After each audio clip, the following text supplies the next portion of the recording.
بسم الله الرحمن الرحيم وأشهد أن لا إله إلا الله وأن محمدا رسول الله. الحمد لله الذي أنزل على عبده الكتاب ولم يجعل له عوجا. أحمده سبحانه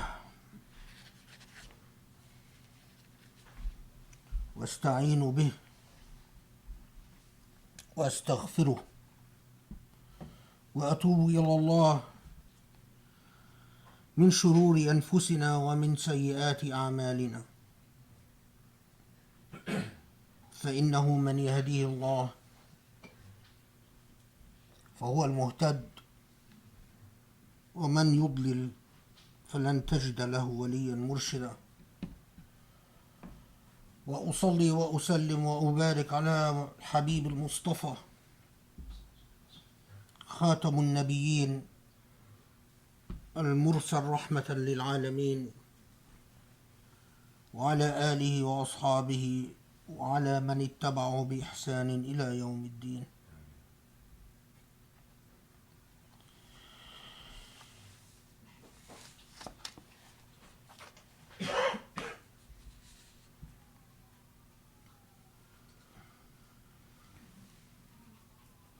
It is not an exaggeration to say that we human beings, our intellects and our psyches, are a product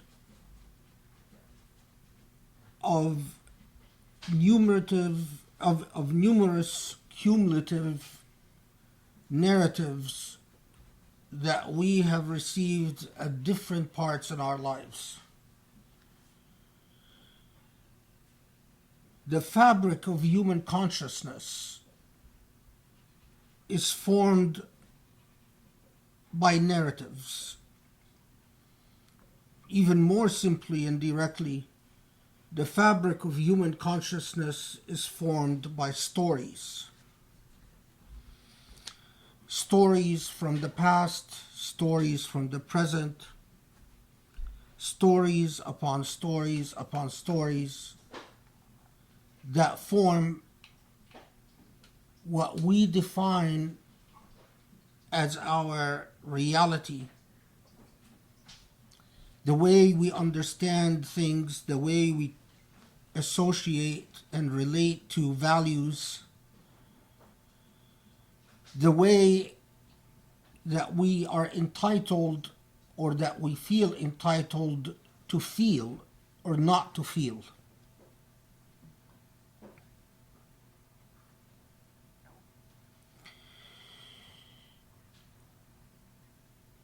When we look at the present Muslim condition, the way we are as Muslims in our day and age, there is always, whether we ask ourselves this question explicitly or we are more implicit and subtle or indirect about it, we are often wondering what ails the present Muslim condition. What has injured the present Muslim psyche, the present Muslim intellect, so that in the heart of the soul of every Muslim is a sense of grievance and sadness about our world. The way that manifests is in numerous, multi-layered, complicated way. But fundamentally, what are the narratives that form our consciousness?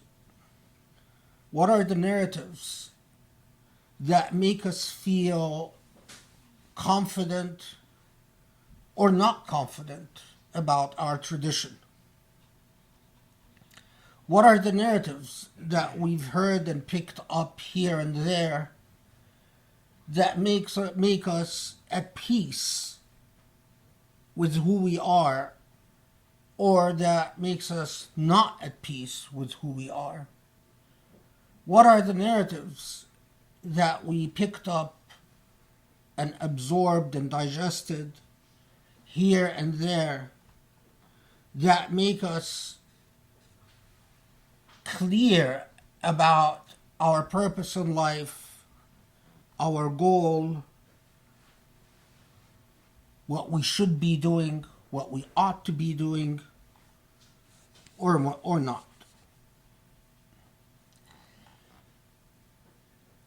This is precisely why it is so critical that as Muslims we understand and we actively construct our own narratives. In other words, that as Muslims we study and understand our history, and we do so with a sense of urgency, because we must understand that the way that we comprehend and absorb our history in turn defines our realities in this world and in the world to come, in the present moment and in the future. This is precisely why I have increasingly turned in my khutbahs to talking about examples from the past, because it dawns on you as a teacher, as an educator, how ill-informed or even how uninformed Muslims are about their own narratives. We as Muslims pick up impressions about who we are. And if you ask yourself what defines who you are, well, what defines who you are is your basic moral attitude towards the sum total of the past that created you. We are byproducts of our history, but not of our history as it exists in some objective world. Rather, our history as we understand it, as we comprehend it.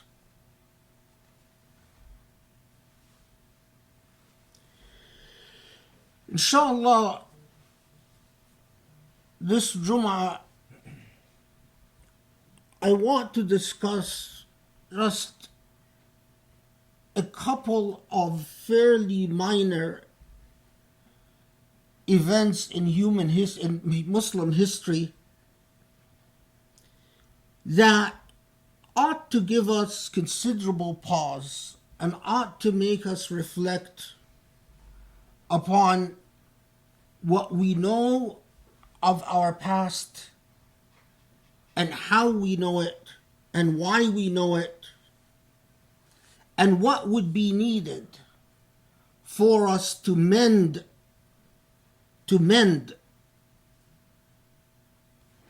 the injuries to our understanding of our tradition, to mend our relationship with our tradition. The reason I have picked the narratives that I will talk to you about is because I'm fairly sure that most Muslims would have not heard about them. And yet, inshallah, you will see how significant these precedents that I will discuss are for what defines us as Muslims and what could define our relationship to our tradition. The first comes from a figure who is not famous in Islamic history, but yet someone who played a very large role in the spread and the birth of Islam in the formative moments of this religion. His name is Thumama bin Athal al-Hanafi. Thumama bin Athal al-Hanafi he has the title or Hanafi not because he was a follower of the Hanafi school of thought, but because he was from the tribe of Abu Hanifa, the tribe in Yamama in today's Yemen. Thumama bin Athal was a tribal chief in one of the tribes, the important Arab tribes of Yamama in Yemen. And he existed at the time of the birth of the Islamic message, at the time of the Prophet ﷺ. At the time, Thumama bin Athal was a man of considerable wealth and means. His tribe was famous for farming wheat and selling that wheat to Mecca. And because of their wheat exports to Mecca, in many ways they were the bread basket of Mecca. Mecca had a very close relationship with Yamama bin Athal because of the agriculture of Thumama's tribe, and because of a long existing business relationship between the tribe of Thumama and Mecca. Anyway, at the time, this is before the Treaty of Hudaybiyah, and at the time were an increasing number of Arab tribes that were allied to Mecca in one form or another, were conspiring to destroy the community in Medina, to destroy the Prophet ﷺ and his followers, and were increasingly alarmed about the spread of the Islamic message, and were forming various alliances to try to destroy the nascent Muslim community in Medina. So, at one point, Thumama starts communicating with various tribes in Yemen and communicates with Mecca, and they start forming various plans to launch a decisive and stealth attack against Muslims in Medina,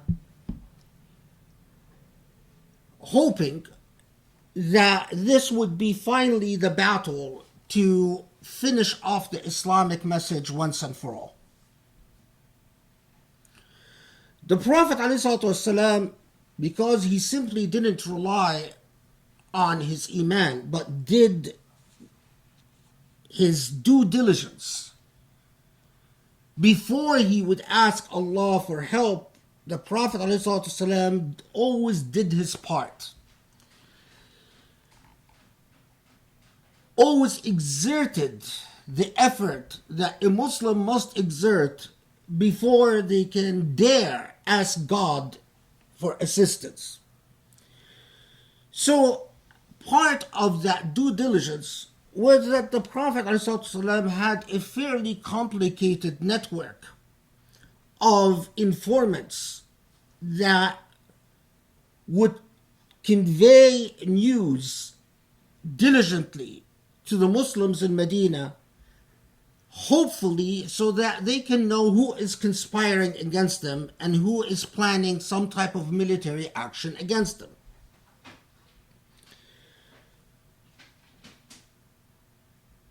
The news reaches the Prophet ﷺ through Muhammad bin Maslama that Thumama bin Athal and his tribe are planning a military campaign, a stealth, surprise military campaign against Muslims in Medina.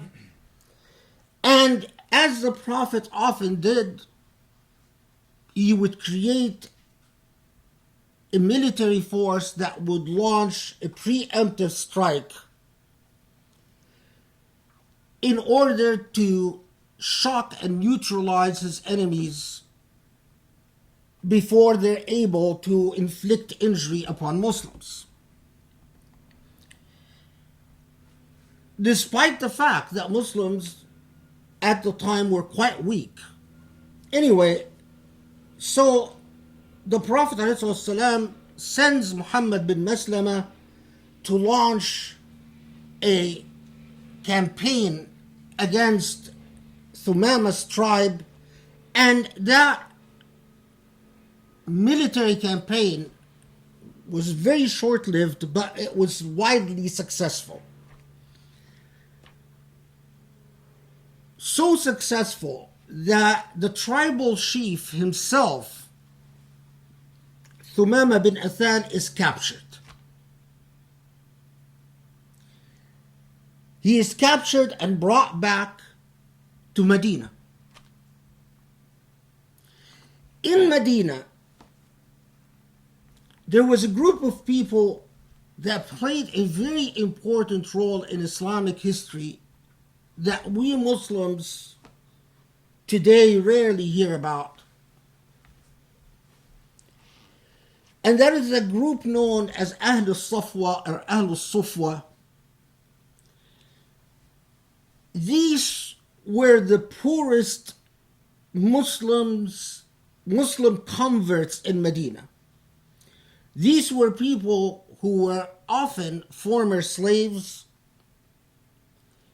not always, but often former slaves who did not have property, who did not have trade or commerce, but at the same time, who, from various reports that we know, is that they practically lived either in the mosque, in the central mosque in Medina itself, or in very small, modest residences around the mosque.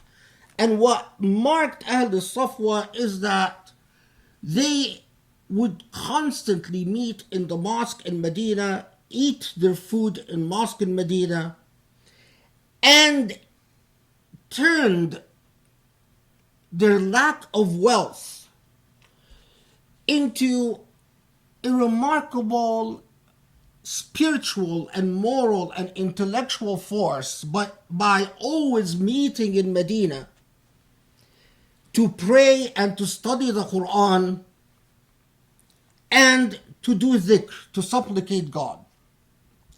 In fact, Sufism traces its roots back to Ahl al-Sufwa. These are the real roots or original seeds of Sufism in Islam, because of the studious dedication of Ahl Suffah and the modesty of their means, and the way that they led their lives was one in which they worked and prayed and studied with little else. The Prophet ﷺ was known to spend an enormous amount of time with Ahl Suffah.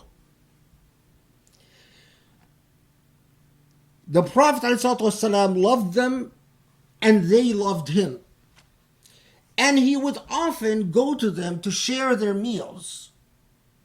He would often know that they were often hungry. They were often didn't even have the means to feed themselves. And the Prophet would go out of his way to try to make sure that the Ahl Suffah had enough supplies, enough food, and would often dine with them, would go and sit with them to eat his meals with Ahl Suffah.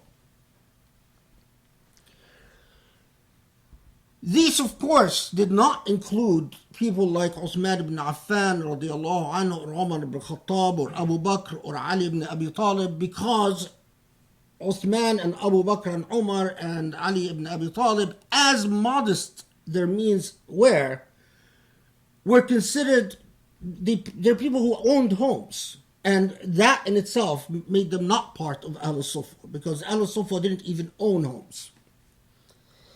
Anyway, so Thumama is captured, and that's a tribal chief. What are they going to do with him? They decided to keep him in the main mosque where Ahl Suffah spent most of their days.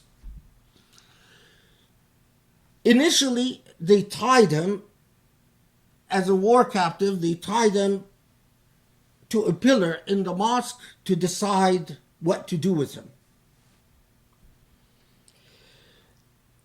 As a tribal chief, Thumama, of course, was very unhappy with the fact that he was captured, and very unhappy with the fact that he is tied to a pillar in the mosque. But what Thumama was particularly unhappy about was the fact that those who fed him were the poorest element, were Ahl Suffah, the people of Suffah. They were the ones who supplied his meals. And Thumama was not used to the modest food that Ahl Suffah consumed, because they fed him from what they ate. And there are very interesting stories that when they present him with his dishes, he looks at it and he says, "What is this? No meat, no fried things, no spicy things. This is very simple food. You expect me to eat this?" And he refuses to eat, at least for the first couple of days. And basically they say, that's what we have. This is the food we consume, and so we're giving you from our own food. And he's in disbelief. How can you live this way? You actually don't eat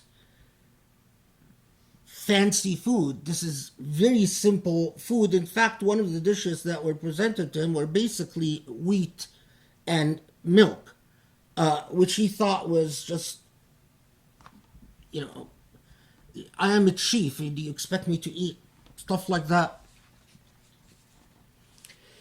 But being tied to this pillar in the main mosque in Medina, he had an opportunity to watch Ahl Suffah pray and do dhikr. Yes, he shared their very modest food, which he didn't like, but he also had an opportunity to observe the way they spent their day. And Thumama was struck by something that, as a tribal chief from Yamama, he didn't comprehend before. These people come from various tribes and come from various ethnic backgrounds. And they are of very diverse races. There are the Abyssinian blacks. There are the Yemeni. There are the Romans. There are the Egyptians. There are the Shamis, the light-skinned Shamis from Aleppo, from Halab.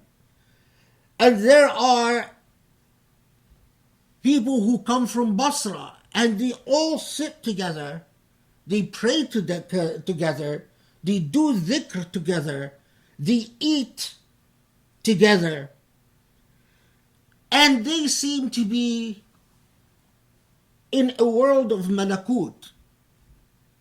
They are happy, the type of happiness that Thumama had not seen before. And they are tranquil and at peace with themselves in ways that Thumama didn't understand. And he would see the Prophet, who for Thumama is a tribal chief, is the equivalent of a tribal chief. The Prophet Muhammad come and sit with them, eat with them, joke with them, laugh with them, pray with them, study with them, in absolute humility and simplicity, without fanfare, without hypocrisy, without ostentatious behavior. Human beings as human beings in their simplest and most pure form.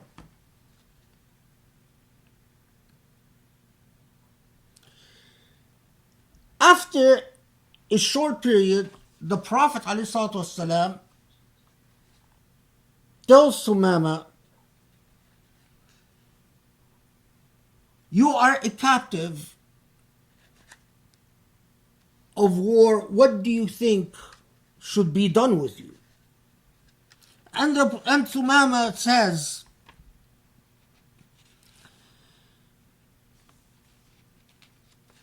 I mean, it's the Arabic is always fascinating. إن تقتل ذا كرم وإن تعفو عن شاكر وإن كنت تريد المال فسل تعطى منه ما شئت. Basically, Thumama says, you know, if you kill me, then you've killed an honorable human being. If you release me, I will be grateful. But being a typical tribal chief, he said, the heart of the matter, if you want money to release me, then name your price. My tribe will pay whatever price you state to obtain my release. The Prophet ﷺ said, we don't want to kill you and we don't want your money. We're releasing you. This was the final straw to Thumama's re-observation of reality, a reality that Thumama had not been exposed to before. And Thumama is a bit of disbelief that Muslims, after having captured a tribal chief, are just going to release him for nothing. And his whole value system is in a bit of a shock because of what he observed among these Muslims. After a short period of time where he doesn't leave Medina, he comes to the Prophet ﷺ and he says, I want to be a Muslim. I want to pronounce the Shahada and become a Muslim. Of course, the Prophet ﷺ is very pleased with the fact that Thumama now wants to convert, and Thumama says, I want to be a Muslim and live with you in Medina now. The Prophet ﷺ says, you know, if you're welcome to Islam, but if you really want to serve this religion, don't live with us in Medina. Become a Muslim and go back to your tribe and spread Islam there. Teach them about Islam. And Thumama reluctantly agrees. He knows that once he goes back to his own tribe, it's a difficult path to take because he will meet considerable resistance. But ultimately he understands that it is not about just his own life and what he does with his own life, that now that he has seen a moral example,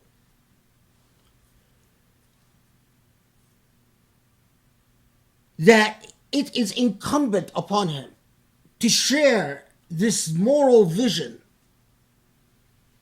the vision of what the Quran consistently describes as moving people from darkness to light with his own people.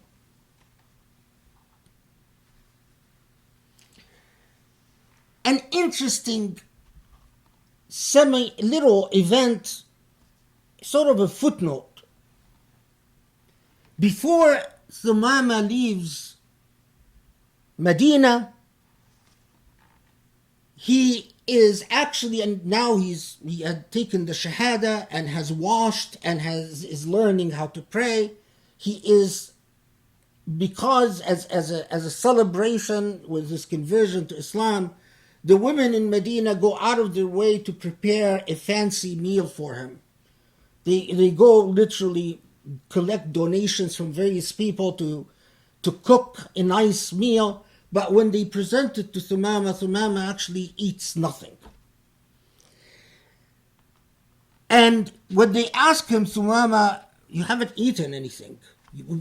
From the first day you came here, you were complaining about the quality of food, and now we've given you nice food, you don't actually eat it. And Thumama's response,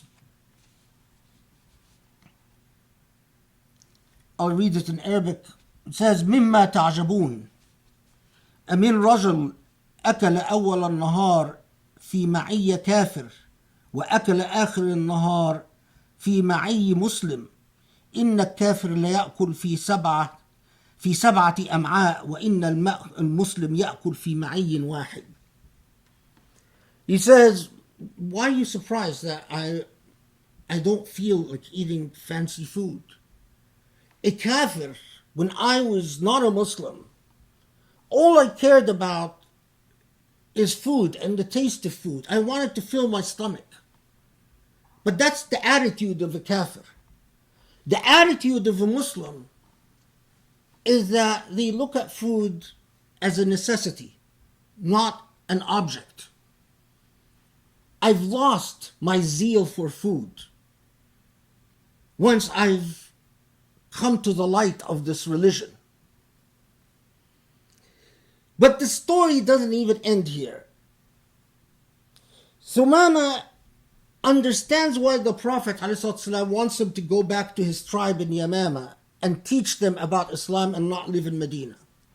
But Thumama was a famous businessman, and he was well known in Mecca itself, although he's not a Meccan, but he was well known in Mecca. He supplied their wheat. So Thumama tells the Prophet ﷺ, before I go back home, can I go do Umrah? Can I visit the Kaaba? This will be the first time I visit the Kaaba as a Muslim, rather than as a polytheist. And the Prophet ﷺ says, okay, I have no objection. So Thumama travels from Medina, now a freed man, or from captivity. But Meccans don't know he's Muslim. And he goes to Mecca and he visits the Kaaba and he makes supplications. When Mecca overhear his supplications, they suspect that this man had converted to Islam. So the chiefs of Mecca confront Thumama and say, come here, what is this you're saying? This is what the type of stuff Muslims say. لبيك اللهم لبيك لبيك لا شريك لك لبيك إن الحمد لك والنعمة لك والملك لك لا شريك لك. What is this? And he says, I am now a Muslim. Mecca is outraged, and in fact so outraged that they assault him. They physically assault him and start beating him up. Thumama takes the beating and leaves Mecca, going back to his tribe. What is the first thing he does in his tribe once he reaches Yamama? He tells his tribe, from now on, we are not selling any wheat to Mecca. He had become a Muslim, but he was also physically assaulted in Mecca, and he is sufficiently upset and sufficiently hostile to his former allies of the past that he refuses to sell them any wheat.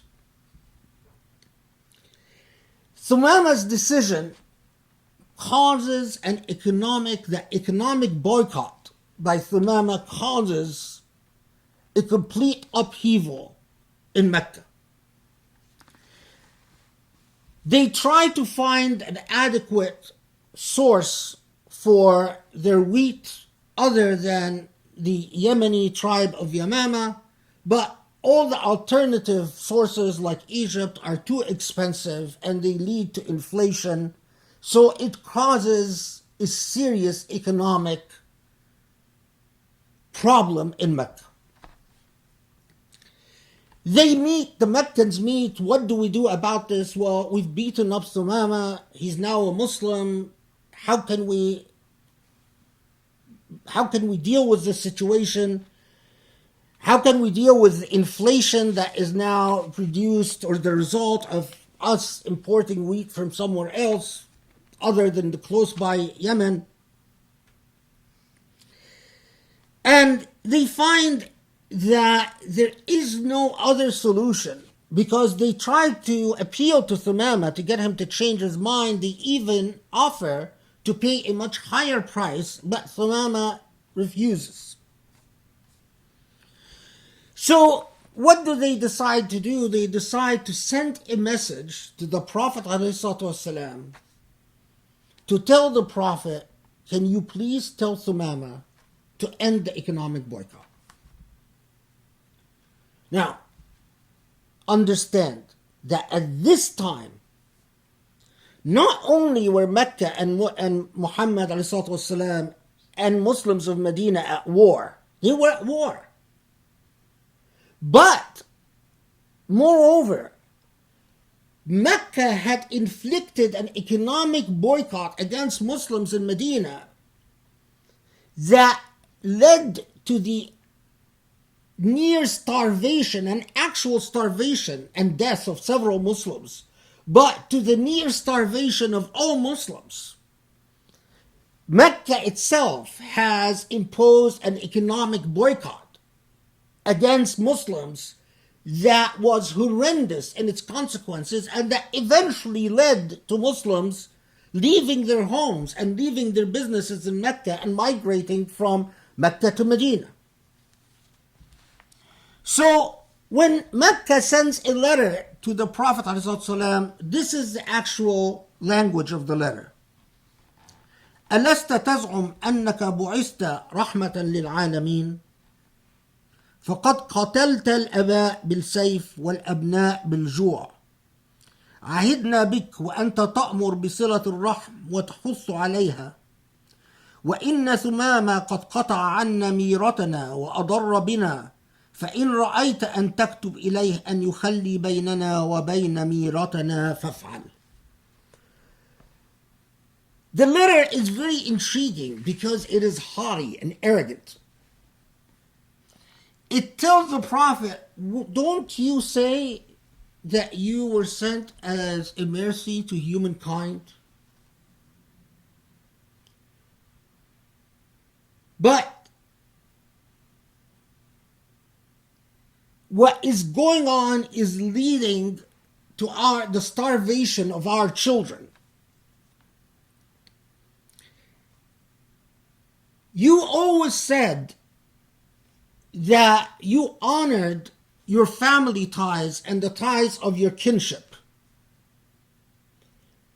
So, if you see fit to ask Thumama to end the economic boycott, then please do so. Look at the arrogance and the haughtiness. It is a request, but not a request. It didn't say, please, please have Thumama end the economic boycott. It says, well, you claim to be sent as a mercy to humankind. So if you see fit to end this economic boycott, please ask Thumama to end the economic boycott. Remarkably, the Prophet ﷺ responds to this letter by writing Thumama and asking him to end the economic boycott of Mecca, to continue selling wheat to Mecca. Thumama had been busy spreading Islam since his conversion in Yamama.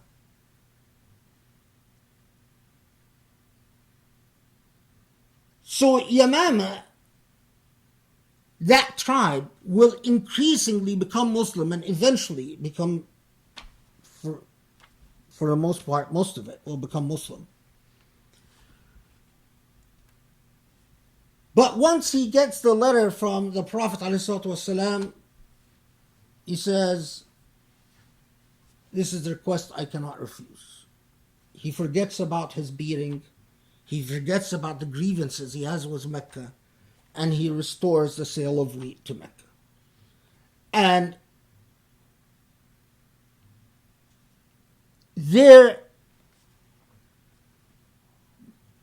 that's as much as we want to say about it. But pause and reflect upon the morality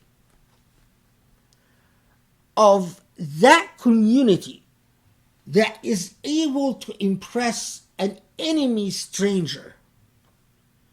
A rich, haughty, spoiled man is able to impress that man with their modesty, with their love for one another, with their solidarity, with their humility and poverty. So much so that the man becomes Muslim, but even with their enemies, there are moral limits to any military conflict or any hostility that Muslims have even with their worst enemies.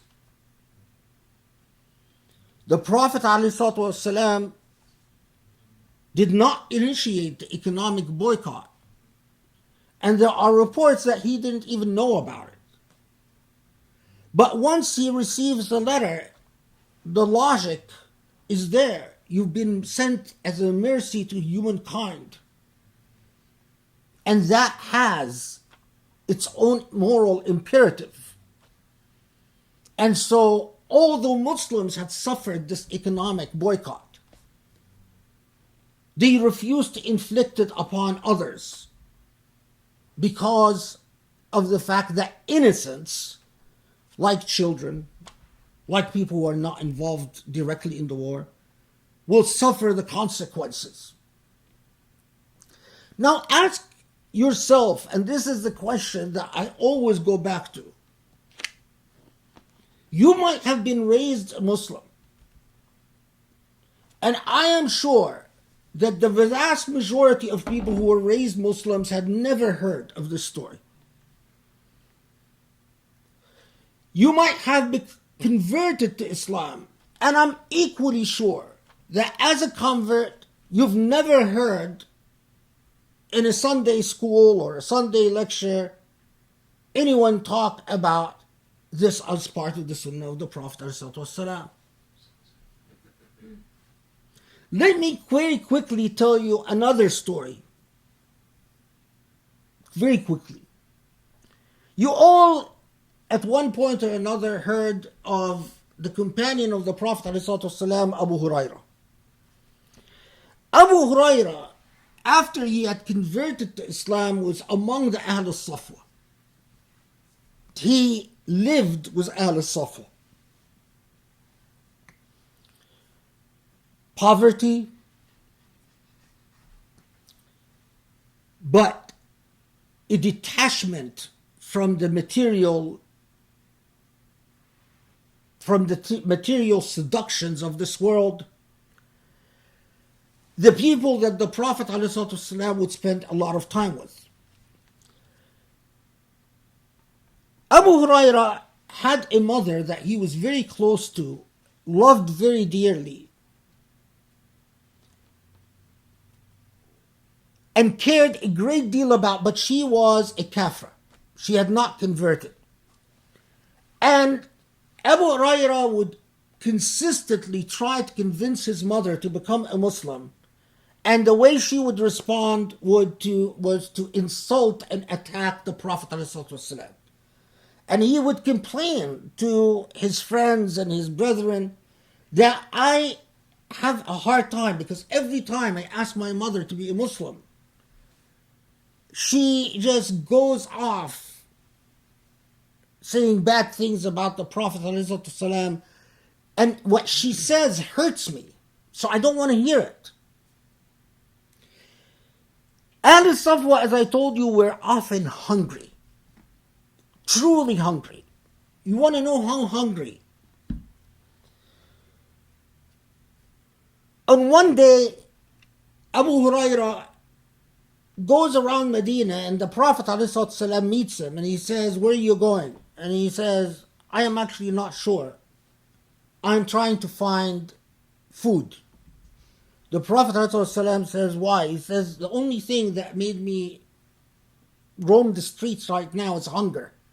And the Prophet ﷺ smiles and says, "Well, the only thing that's making me roam the streets now is hunger as well." Both are not like us. We're hungry, let's order something. Both are hungry and roaming to see if their food supplies. The Prophet then, someone delivers to the household of the Prophet dates. So what does the Prophet ﷺ do? He takes the dates, he divides up the dates, 2 dates for each member of Ahl Suffah, and 2 dates for each wife of the Prophet, and 2 dates for the Prophet. 2 dates. So the Prophet ﷺ tells Ahl Suffah, take the 2 dates, add water to them, boil them in water, and eat them. It will fill up your stomach. The Prophet ﷺ notices that Abu Hurairah took 1 date, put it in his pocket, and the other date he went to cook. Look, this is a leader who has that level of sensitivity. He notices who actually consumed the 2 dates and who saved up 1 date. So he says, "Abu Hurairah, why did you save 1 date?" He says, "Prophet, for my mother. I consumed 1 date, the other date for my mother, who is not a Muslim." The Prophet ﷺ smiles and says, "No, eat up your 2 dates, we'll give your mother 2 dates." So he goes and he gives his mother 2 dates, and Abu Hurairah gets to consume his 2 dates. Very simple incident. The Prophet ﷺ didn't say, "Your mother is a kafra, she doesn't count." The Prophet ﷺ didn't say, "Your mother is a kafra, why is she living in Medina with us?" These people who would fill their stomachs not with a nice sandwich and fries, they would fill their stomachs with 2 dates boiled in water. This is why they created the civilization that they created.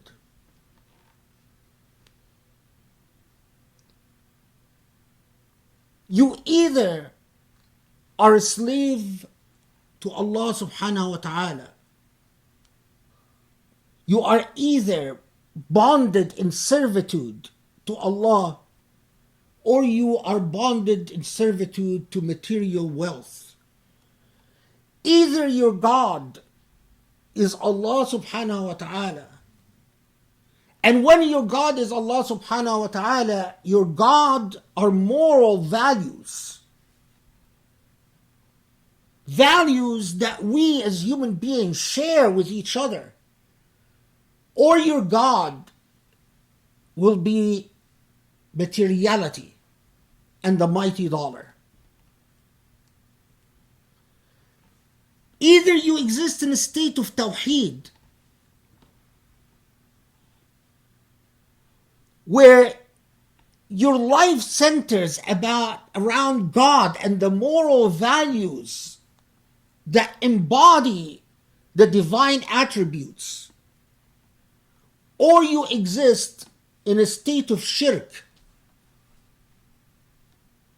where you worship, in your state of shirk, you worship material wealth and the dollar, and your relationship to moral values are tenuous.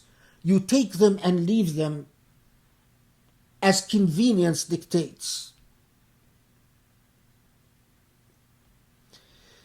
But the critical thing that I underscore again is our relationship to our tradition.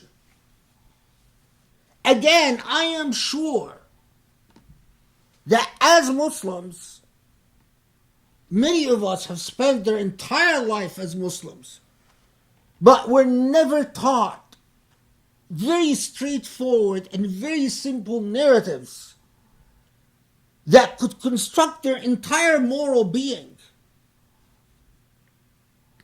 their entire consciousness, their entire relationship to their faith. Where is the deficiency? Why is it that we don't know our tradition? Why is it that we think we know our tradition and we arrogantly have an attitude as if, yes, I know it, and I'm disappointed by it?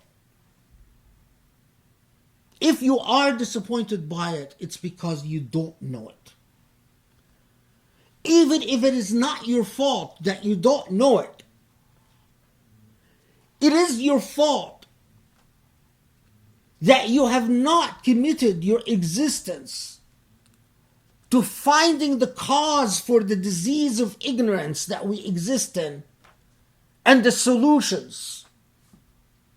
Imagine if young Muslims 30 years ago, from the time at least in the 80s, where as a young man I was talking about the same issues, if those Muslims who grew up to have careers back then, all these young people in the youth group and all these youth who grew up, went to school, graduated, now have illustrious careers and have made it, at least in Southern California, a lot of them are wealthy now. Imagine if these people would have remained committed and would have 20 years later, 30 years later, committed their wealth to funding the type of educational institutions that would teach our youth, their children or their grandchildren, about Islam and what Islam and Islamic tradition really is, and to bring qualified, competent teachers to teach our new generation about our faith, not engineers and doctors and whatever else, people who teach Sunday school in their extra time. Imagine If when we said 30 years ago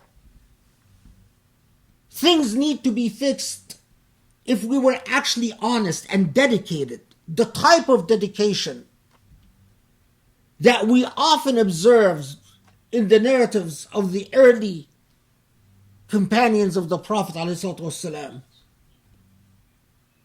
the people who actually made Islam a moral force in this universe. Just imagine where we would be today. Instead of our children suffering the consequences of Islamophobia left and right, and their intellects and their psychologies are incapable of responding because they simply don't know. They don't know their tradition. أقول قولي هذا واستغفر الله لي ولكم والله يستجب لكم. بسم الله الرحمن الرحيم والحمد لله رب العالمين والصلاة والسلام على محمد النبي المرسل الأمين خاتم النبيين المرسل رحمة للعالمين وعلى آله وأصحابه ومن تبعه بإحسان إلى يوم الدين.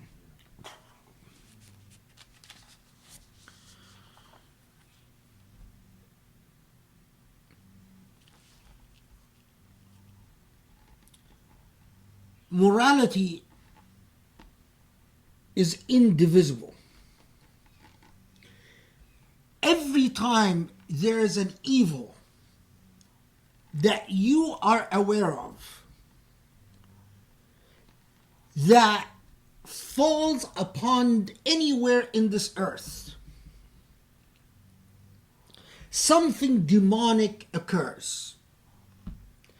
And rest assured that what is demonic leaves a demonic imprint.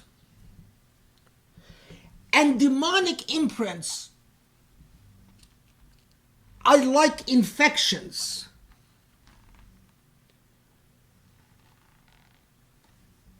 They contaminate the atmosphere, poison the earth and space,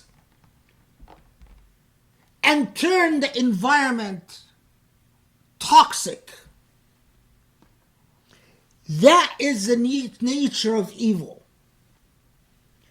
Unless you clean it, unless evil finds those who are willing to confront it, to clean after it, it will leave an imprint. It will poison. It will become toxic. And it will inflict further injury and claim more victims. That is why in Islam, Allah repeats so often, and the Prophet ﷺ repeats so often, the duty of moral uprightness, ethical vigilance, and your obligation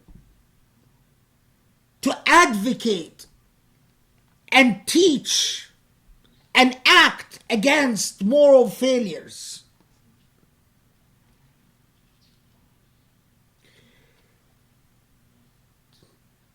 Something that I want to underscore because it is a major moral failure of our day and age.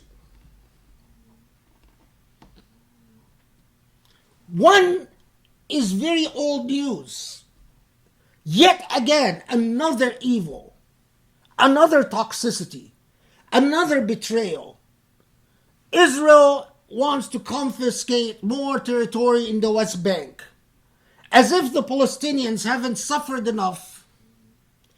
And one of the things that just struck me, that came out from the State Department, from Trump's administration, was said, Arabs didn't do anything. Muslims didn't do anything when we moved the embassy to Jerusalem. All the claims about how this is going to outrage the Muslim world turned out to be exaggerated. So, the same. Israel will just claim more lands, disinherit more Palestinians, and Muslims will not do anything. And you know what? They're right. Because Muslims have become accustomed to meeting evil with utter apathy. While you have so many American Jews that pick up, these are people who are highly educated, who could be doctors and lawyers and bankers in the US or in New York making thousands and thousands of dollars each year. They pick up and they decide to go be settlers in the West Bank, making a fraction of what they would have made in New York, living a far more modest life out of commitment to an idea, a principle. In my view, that it is an immoral principle, the principle that we must settle this land and colonize this land, even if it means throwing Palestinians off the land, but its commitment and dedication. While on the other hand, we have these new Muslims coming up that say, why should Palestine be a cause? Why should we care?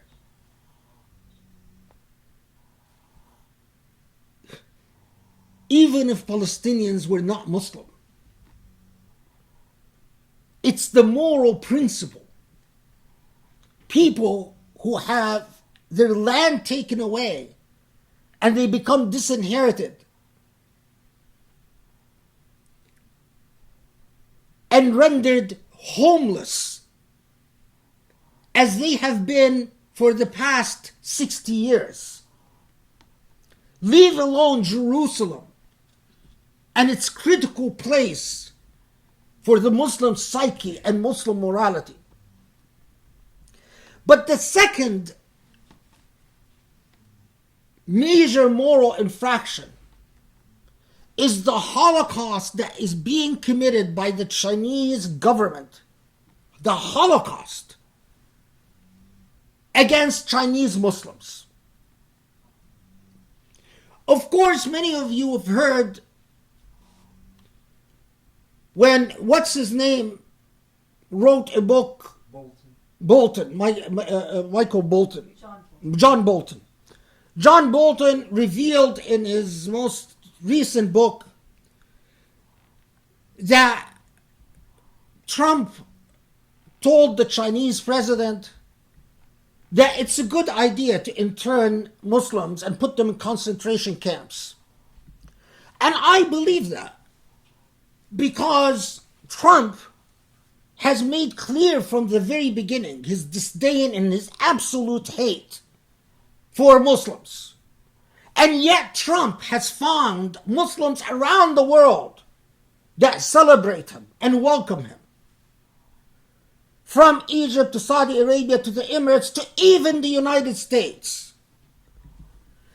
This is someone who says, I spit on you, I spit on your God, I spit on your prophet. I hate who you are and what you stand for. And yet as a Muslim you say, oh, we're fine. You are Allah's will. What can we do? Allah willed that you be the president, so we have to accept you. Compare these Muslims to the Muslims of the past. Muslims of the past were layered, had moral complexity. We wage war against, and in fact capture the chief of a tribe who threaten us. But at the same time, we observe moral limits in the way we conduct conflict. The enemy, who can see us strong and powerful and resolute when it comes to safeguarding who we are, once we've captured the enemy, he sees that we're moral human beings, so morally beautiful that this person converts to Islam. But the idea, anyway, that Trump, our government, And I tell you right away that China would not have built these concentration camps for the Uyghur Muslims. These camps of human trafficking and forced labor,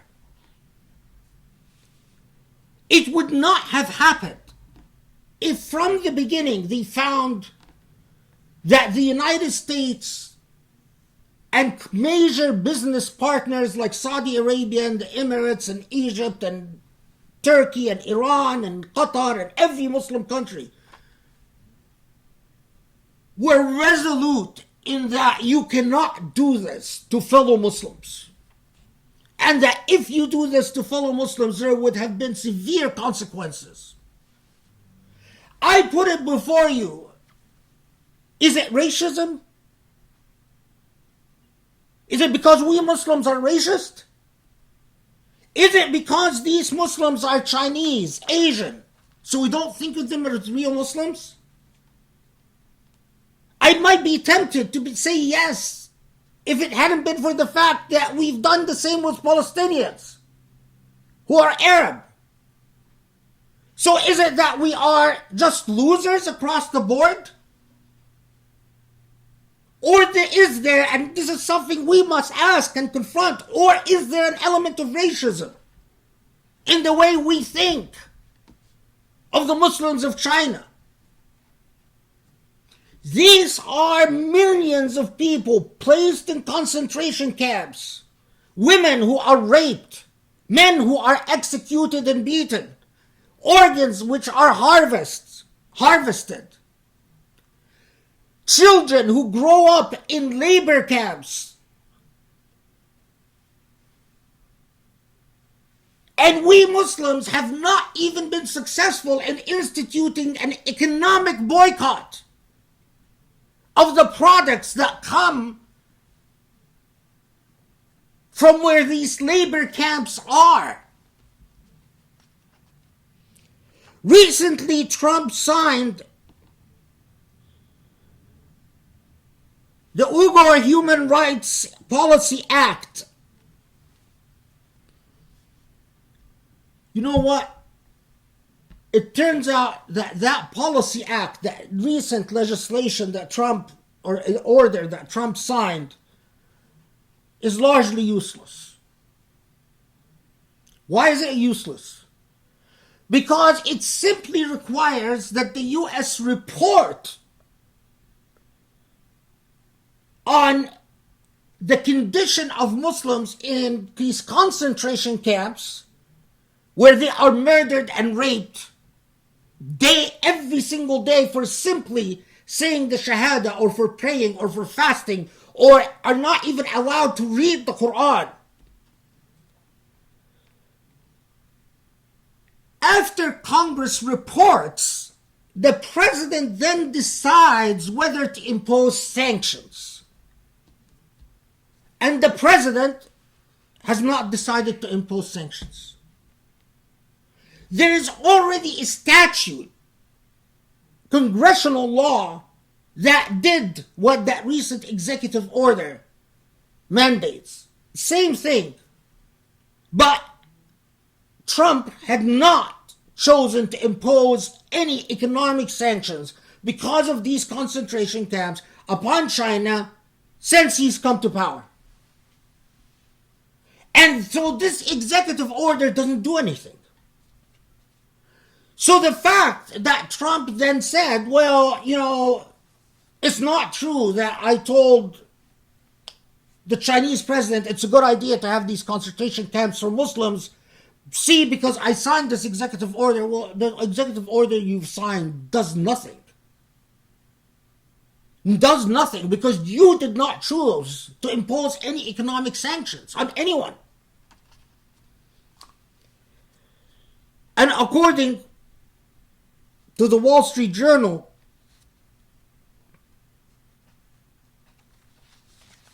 Trump once again cites U.S. economic interests as justification for failure to impose any real or even not real economic sanctions. at the same time that we impose economic sanctions on Iran, crippling economic sanctions, and no one is really sure why anymore. Why do we impose economic sanctions on Iran? Does anyone really know anymore? We've had for so many years. But China, now here's where it even, that relationship you have with stories and narratives and the sense of psyche and the injury to the soul.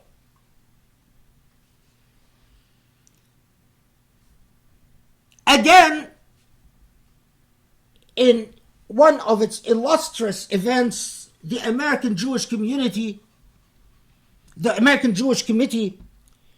in June 14 has this major conference where, as usual, the Prime Minister of Germany speaks as the plenary address, as a keynote address.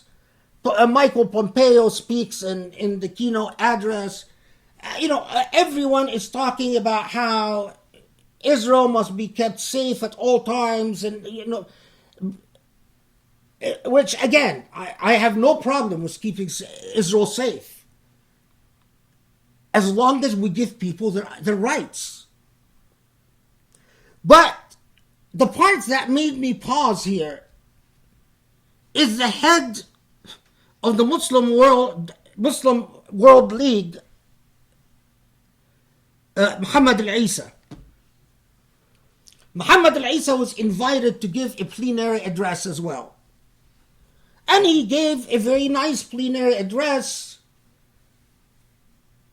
In Islam, we don't have any problem with Jews, which is true. I absolutely agree that the Holocaust was an absolute moral abomination. It's true, and I absolutely agree. We are outraged by the Holocaust. Absolutely true, and I absolutely agree. Israel has a right to exist and be safe. Again, absolutely true, and I agree. So what is the problem? Well, the problem is that Muhammad al-Isa, in all the nice things he said about what Israel and Jews are entitled to, didn't once mention Palestinians. Didn't even pay lip service to the Palestinians, as if they are a non-entity, a non-people. Didn't mention the Muslims of China that are going through a Holocaust. Muhammad al-Isa says the Holocaust must never be permitted to reoccur anywhere in the world. And I agree, but it is occurring in China. And against Muslims this time. Muhammad al-Isa and Rabitat al-Alam al-Islami did nothing about the Rohingyas in Burma. And it's doing nothing about Chinese Muslims. One of the pieces that Muhammad al-Isa said that just flipped me out. He says during that speech, unfortunately, Jews and Muslims have in recent years have had a lot of misunderstandings, and I completely agree. There is no reason for Jews and Muslims to be hostile to one another. But he says that the reason for that to have happened, the reason that occurred, is because in Islam there are people who mixed religion and politics. And this man is talking before the American Jewish Committee, an organization which regularly mixes religion with politics. The reason Muslims have not had a good track record with anti-Semitism, according to Muhammad al-Isa, is because they are confused, they messed up religion and politics.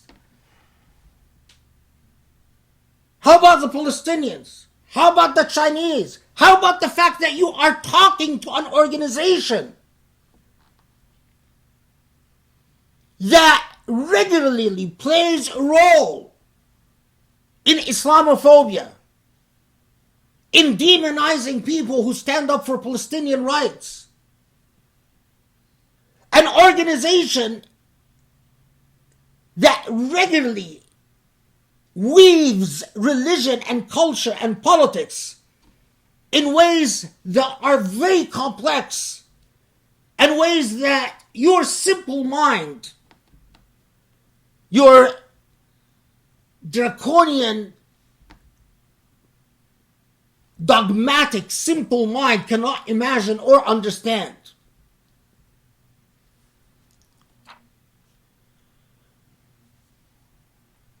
I will say this again. We see what Israel is doing with the West Bank and the position of countries like Egypt and the Emirates and Saudi. We see what China is doing with their concentration camps against Muslims, and the position of countries like Egypt, the Emirates and Saudi. And not just the moral legitimacy of countries like Egypt and Emirates, to the point that today, if I see anything coming out of Dar al-Ifta al-Masriya or from Mashayikh al-Azhar in Egypt, I discount it. I'm not interested in anything they have to say about Islam. Nothing. They have completely lost their legitimacy to speak for the Islamic tradition or to even teach about anything that is related to Islam. But what is even much more serious is that I am increasingly feeling this way about the position of Saudi to the Hijaz and to the holy sites. Saudi is putting itself increasingly in a position where their supervision and guardianship over the holy sites is becoming illegitimate and unjustified and must be taken away from them, because Al Saud have broken all the moral boundaries that could have justified Muslim silence vis-a-vis the custodian of these toxic people, the Al Sauds, towards the Hijaz.